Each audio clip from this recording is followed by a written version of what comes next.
but life's for the living. I won't be giving up on you, on you.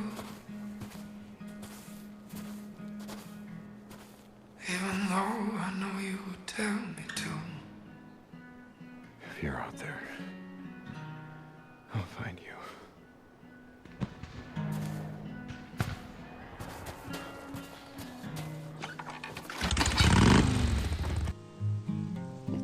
Something Jack used to say. Doesn't matter when you hit the road where you're heading out to, but you damn well better know where you're coming home to.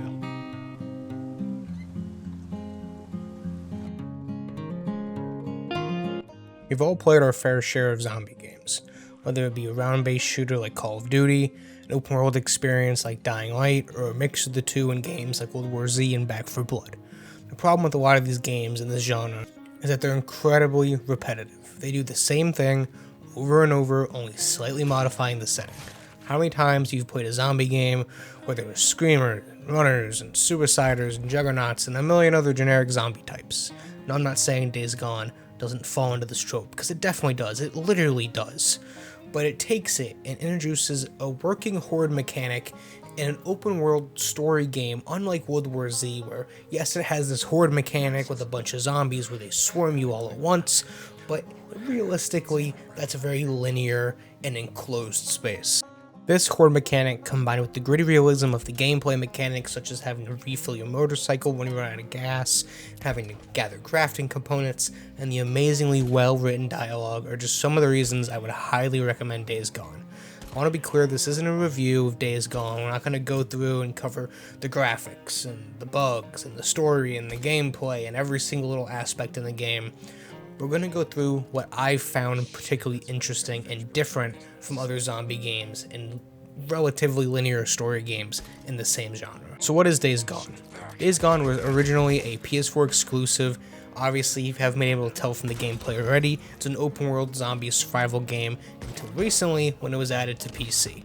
Much like other PlayStation exclusives like God of War and most notably Spider-Man as of recently. I would most closely compare this game to titles like Uncharted, except here they decided to tell the story in an open world setting instead of that linear story kind of setting like you used to in something like Uncharted, The Last of Us, Call of Duty, something like that. And that open world setting is perhaps the weakest part of the game in my opinion. It would have benefited if it just had stayed linear, but then you don't get some of the mechanics like the motorcycle and the hordes and all of that stuff, so I understand why they did it, and again, we're not here to review the game, I just want to talk about the things that I liked. In Days Gone, you play as Deacon St. John, a biker in his past life, but after the apocalypse, just a survivor like everyone else. After a short introductory cutscene that we will cover later, you are thrust into the open world with nothing but your motorcycle and a friend. While Days Gone gameplay suffers from many of the open world tropes associated with modern Ubisoft titles, the story is where the game thrives.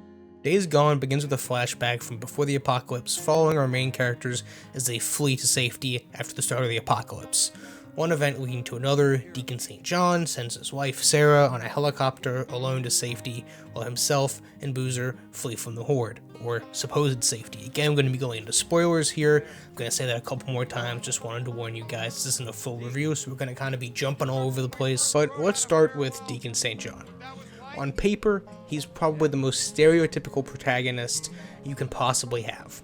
A veteran who returned home seeking the same sense of brotherhood and camaraderie in a motorcycle gang, and this was his life for years, of course, until the apocalypse. Through this motorcycle game, he meets the two main characters, his best friend Boozer and his wife Sarah. We'll get more into each one of them later, but for right now, let's focus on Deacon. Deacon St. John is voiced here by Sam Witwer, who you may know as Starkiller from the Force Unleashed games. He also voices Darth Maul in the animated Star Wars series, and he's just great. And speaking of those, actually today, I've had the script sitting here for a month now, probably a little bit longer than that. They actually announced that they are going to be making a movie about this game, or at least it's leaked and rumored, right? Nothing's certain these days, but that would be really cool. I don't know why they're not using Sam Witwer, at least according to the leaks, to voice the man, because he's great in the game. We'll get to that in a minute, but that's just something interesting that just so happened to happen on literally the day I decided to go ahead and finish up the script and get this video out. But anyways, regardless, Sam Witwer carries the character and the game. He's greatly helped by the writing team, not that he needs it, but he drives home a believable main character in a not so believable setting. While Deacon spends a majority of his screen time alone, grieving over his wife, talking to himself, there are a few survivors that the player encounters and you interact with along the way. Most notably, Boozer, the only remnant from your past life and your best friend. While, spoilers, Boozer is injured early on and put to the side for a bit, and you mainly interact with him over a radio. He is still one of the primary characters and is really Deacon's go-to man. He's his hype man. If he needs something, he's gonna do something crazy, he has a big mission, he goes to Boozer. Ricky is another character you don't meet until later on, but plays a crucial part in the story. She almost plays opposite Boozer for Deacon. Instead of being the tough, gunslinging brother type character, while Ricky still has those characteristics and demonstrates them when the situation calls for it, she tries to show Deacon the more human side of the current conflict of the apocalypse. Deacon is, again, very stereotypically, a hard-headed, over-the-top, oh, well, the world's gone to shit, fuck everybody, you know, that type of character. Of course, again, very stereotypically, over the course of the game, he becomes more lighthearted and is willing to help people, blah, blah, blah.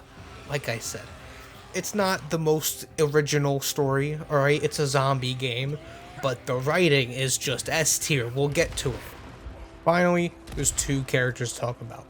The main antagonist for the game, although you could argue that the zombies or people in general are the antagonists, but who plays the final villain is the general. And again, a very stereotypical, over-the-top, biblical, militaristic, prepper type. And his real point within the game is to give the game a final act. Something that this game does really well, apart from other AAA games, is it stays very small and contained the entire time until the final act. Now, you could compare it to an MCU movie, right? If you want to pick the most over-the-top thing you can. If you look at Avengers movies and stuff like that, they try to be insanely over-the-top the entire time to keep you entertained in this giant world-ending plotline. Days Gone doesn't do that. For a majority, a good 25 of the 35 hours I played, it is very small scale. You are literally surviving. For the most part, there is no story. You're interacting between the characters that are there, and that is all there is to it. Now, obviously they didn't want to leave people bored, and they wanted them to feel like they achieved at least something, so they add this general character as a final villain for you to overcome in the end. Now, let's talk about Sarah. So, major spoilers here. This is the entire plot of the game, so I've warned you multiple times.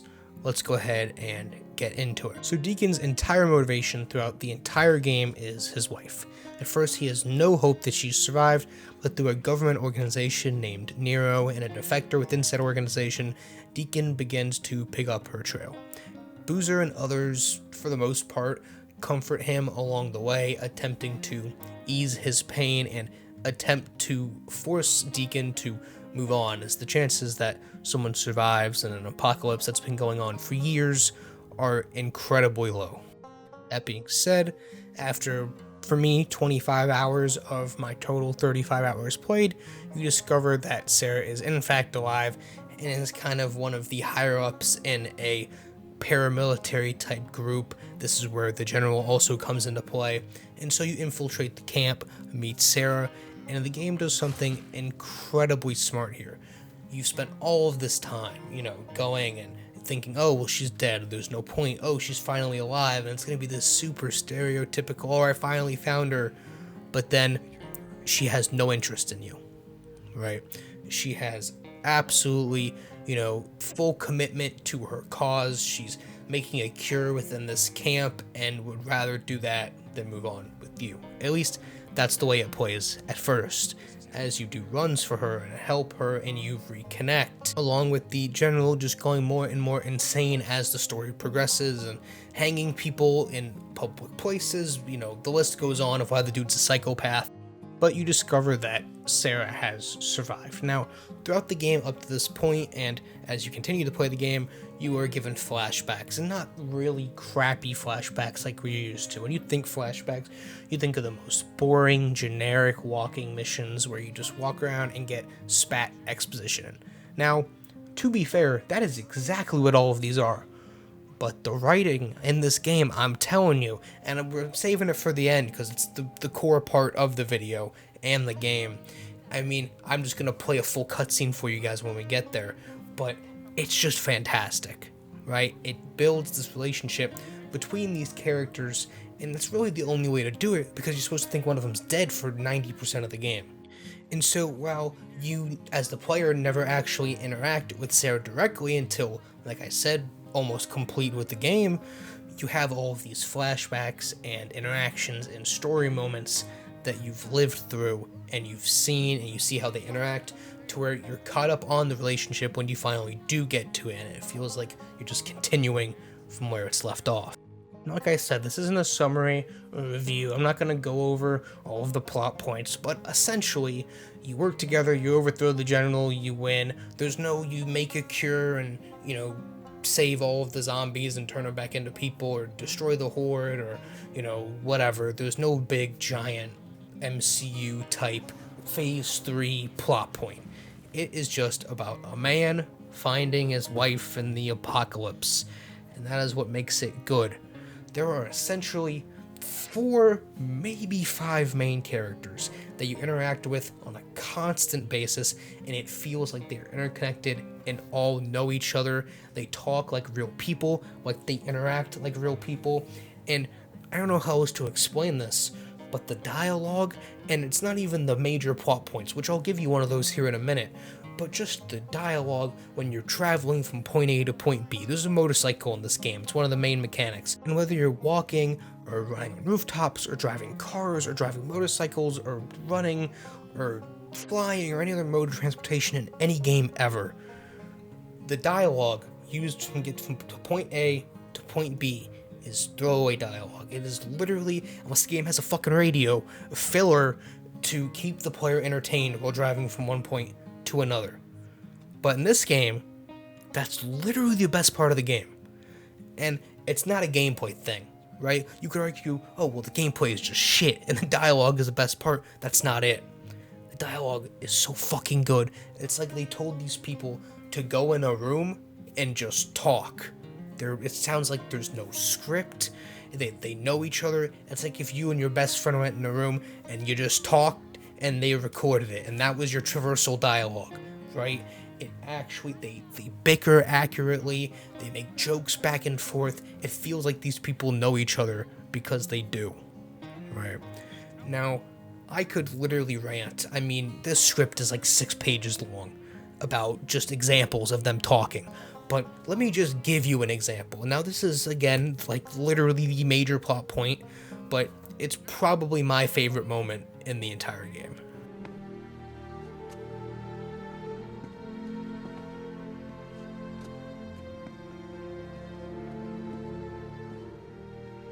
It's all true. I didn't want to believe it. What are you talking about? God, this is my fault. I don't understand. I should have seen it when it first went in. I mean, we used to grow wild ginger and grapefruit here. And then all of this changed. They sealed everything off. They took away my clearance. God, David kept telling me. He kept telling me that something was wrong. Okay. Who's David? David Gorman. He was this research intern. You know what I said? I told him that we're a farm and we're high tech and all that shit, and that there are billions of dollars at stake, and to just leave it alone. Then he didn't listen. He hacked the system, he got behind the firewall, he told me that this was some sort of classified project or something. I don't know. Classified project, just He slow wanted, down and... He wanted to be the next Edward Snowden. You see, he wanted to blow the lid off of this entire thing. David Gorman exposes the evil empire and saves the world and all that shit, and I didn't listen to him, Deacon. I told him that he was being paranoid. And he must have broken in here and then gotten some sample of whatever the hell they were cooking in here. Well, I don't understand. What do you mean? I pieced it together myself a little while later. The night that I was stabbed, I went to the Cloverdale office in Farewell, and I went to go try and find David, but he was already gone. He'd been gone for 2 weeks. There was this big green expo in Portland. He must have gone to see a reporter. He was probably infected and he didn't even know it yet. Oh my God. And 2 days later, everybody at that conference was infected, and then they all got on planes and they went home. And a week later, 2.5 billion people were dead. Sarah, this couldn't be your fault. I mean, you couldn't have stopped them. You How don't could you have stopped? understand. It's the research. My research was a part of this. Deke and I was a part of this. They used me.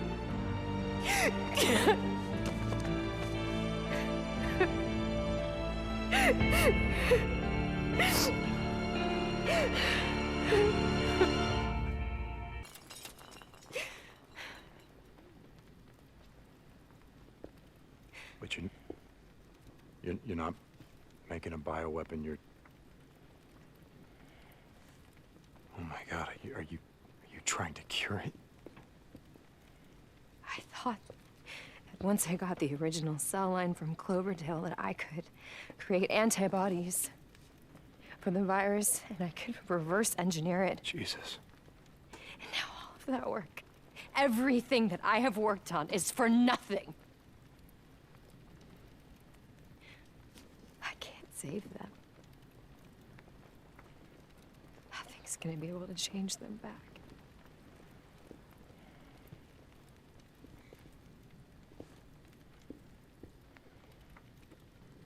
So get up, dust yourself off, try again. Were you not seeing what just happened? Every cell in that kid's body just exploded. That's exactly why you can't quit. What? Because you called it a kid. Do you have any idea how many of these things that I've killed? And it never once occurred to me, you know what, that used to be someone's kid. You know, I met this girl once, and she used to talk about the freakers the same way you do. She used to call them sick people. I thought that was crazy, but she looks at them the same way that you do. So you think I'm crazy? No. I think you're the first sane person I've seen in 2 years. You know, I still remember the night that I lost you, but I'm starting to realize